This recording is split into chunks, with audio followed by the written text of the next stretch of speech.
उन 17 लोगों को संबद्ध किया जाता है बादल को। ये कहाँ का न्याय है? तो मैं यहाँ से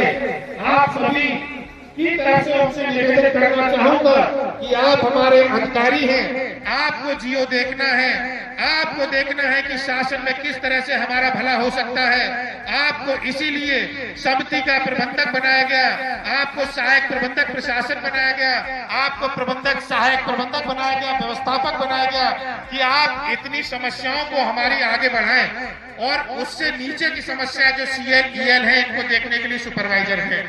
जब आप इन समस्याओं को ऊपर बढ़ा लेंगे तब हम आपको हृदय से अपना प्रबंधक को सम्मान देने के लिए राजी हो जाएंगे और अपनी धरना को खत्म कर देंगे। अगर आप ये चाहते हैं कि इनको डरा के धमका के धरना खत्म कर देंगे तो मुझे नहीं लगता कि कोई यहाँ पर राजी है कि डरा धमका के अपनी बात खत्म करवा देगा।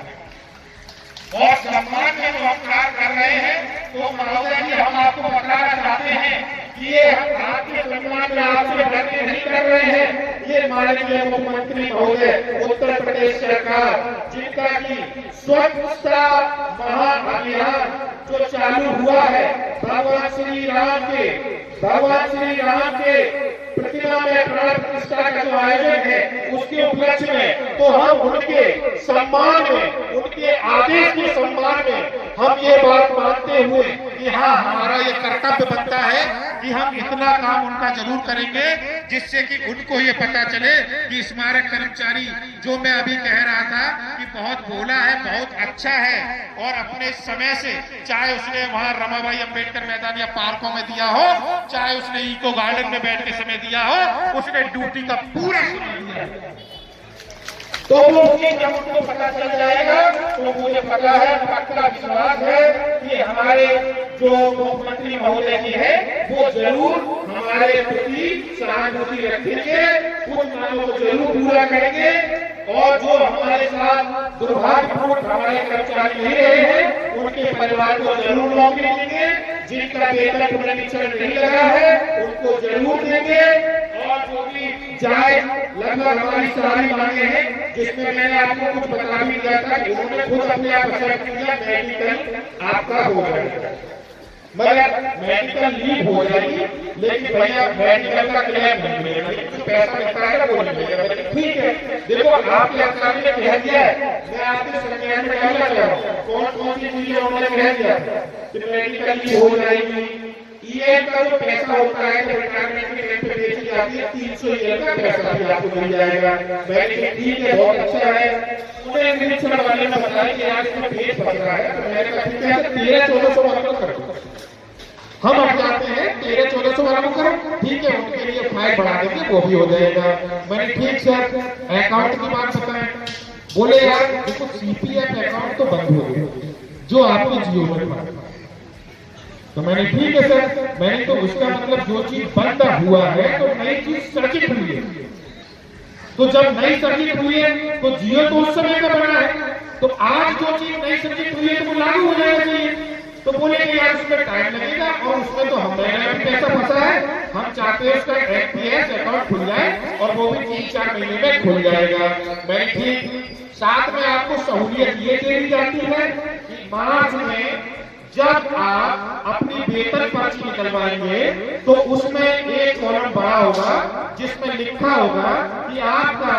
अभी तक का जो भी अंशदान काटा जा रहा है वो अब तक कितना हो गया है, तो आपको इतना तसल्ली हल होगी चलो ठीक है इतना मिल जाएगा, 2-4 महीने में अकाउंट खुल जाएगा, ये हो गया। उसके बाद मृतक आश्रित की निवेदन किया कि सर मृतक आश्रित का क्या होगा, तो बोले मृतक आश्रित तो बिल्कुल तगार पर वो तो बस समझो हो ही गया। तो मैंने कहा सर खाली आदेश हो जाएगा क्या, क्या यार ऐसे थोड़ी आदेश हो जाएगा, तो मैंने कहा चलो वो हो जाएगा क्या हो जाएगा। तो उन्होंने अपने तरफ से 5 मांगे जो हमारी बताई थी वो उन्होंने एक्सेप्ट कर ली, तो मैं चाहता हूँ कि वो जब एक्सेप्ट कर रहे हैं तो उनको लागू करवा दें जिससे कि हमें ये सर्दियों में ना बैठना पड़े और अपना काम बढ़िया तरीके से करें, अपने बच्चों के साथ रहें, क्योंकि हम भी नहीं चाहते हैं ये सब चीजें करना, लेकिन आप दिवस कर रहे हैं, आप हमें समझा रहे हैं, हमारी टीम के सब आदमी को समझा रहे हैं। आपसे निवेदन है आप यहाँ मंच पे आए, जैसे हमें समझाया ऐसे सामने बैठे सभी साथियों को समझा दें। और समझाने के साथ साथ जो आपसे मैंने कहा कि भैया ये सब चीजें आप खत्म कर देंगे सर, जो हमारे खिलाफ हुआ है कहीं उस पर बात मत करना, तो आप उसमें भी निर्णय निकालने के लिए मैंने कहा था सर पॉजिटिव निर्णय है। आप बार बार जब कहते हैं संक्षिप्त संशोधन करते हुए उनको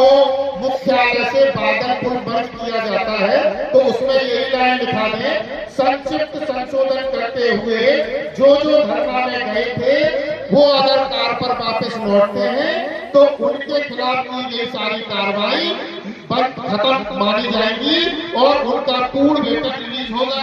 बताइए, आप कलम से जब ऐसा लिख सकते हैं, अपने आदेश को बदल सकते हैं, तो आप कलम से ये भी लिख सकते हैं और ऐसा आदेश जारी कर देंगे, धरना खत्म हो जाए। तो साथियों, जब वो इन चीजों में मानने को तैयार ही नहीं है, जब वो इस चीज को एक्सेप्ट ही नहीं कर रहे हैं, तो मुझे कैसे यकीन हो कि जो 25 दिनों से हमने जो त्याग किया है, आज 26वां दिन भी होने को आ गया, तो हमारे त्याग का क्या परिणाम यही होगा कि हम सस्पेंशन लेके जाए, हम वेतन रोकने जाए? तो ये हम और आप कतई नहीं चाहते हैं। तो हम चाहते हैं, हम निवेदन करना चाहते हैं कि श्रीमान जी, आपने जो 5 हमारी मांगे बताई हैं, उन 5 मांगों को गंभीरता पूर्वक अपने आप को प्रबंधक मानते हुए, अपने आप को ये मानते हुए कि जो कर्मचारी है वो मेरे ही परिवार है, तो अपने परिवार का भला करने के लिए एक पत्राचार जारी करवा दें, जिससे कि आप भी खुश रहें और हम भी खुश रहें। धन्यवाद साथियों। आगे की सूचना जैसे ही मुझे लगता है टाइम हो चुका है, और आगे जैसे ही टीम अगर आएगी और कोई भी सूचना होगी तो वो व्हाट्सएप से आपको दे दी जाएगी और समाज